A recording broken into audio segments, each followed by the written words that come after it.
વાલા સુરતવાસીઓ ચા પીધી કે નહીં પેલા એમ કયો.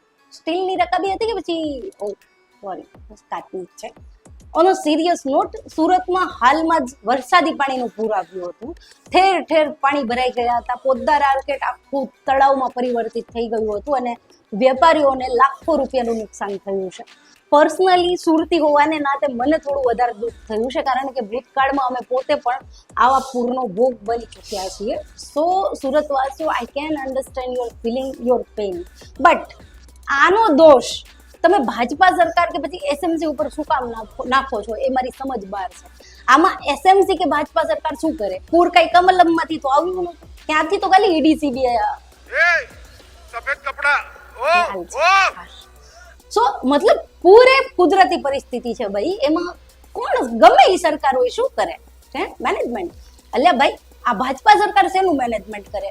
આ બધી ભૂલ જૂની સરકારની છે. કોના ટાઈમમાં જે ખાડીઓ ખોદવામાં આવી હતી એના લીધે પૂર આવે છે. આ બધું નહેરુજીએ કર્યું છે. મેં ખુદ જોયા હતા, એમને પાવડો લઈને ખાડી ખોદતા હતા. કંટ્રોલ.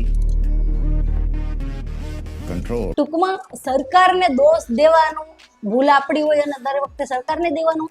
કરોડો રૂપિયા ફૂકી નાખ્યા, ગંગા સાફ થઈ. યમુનાના કોઈ પણ ઘાટે જાઓ તમને સ્વર્ગ જેવી ફિલિંગ આવે, ચારે બાજુ સફેદ ભીણ જ ભીણ. અને આપણી ગુજરાતની સાબરમતીનું નામ સૌથી પ્રદૂષિત નદીઓમાં મોખરે લેવાય છે. હવે આ બધું જેનાથી સાફ ના થયું એ સરકાર પાસે તમે આશા રાખો છો કે એ તમારી સુરતની ખાડીઓની સફાઈ કરશે, ગટર લાઇનની સિસ્ટમ સુધારી વધારાના પાણીનો યોગ્ય નિકાલ કરવાની વ્યવસ્થા કરશે, આડેધડ બાંધકામ કરી સુએજ સિસ્ટમ બગાડવા વાળા બિલ્ડર લોબીને દંડ કરીને સીધા કરશે.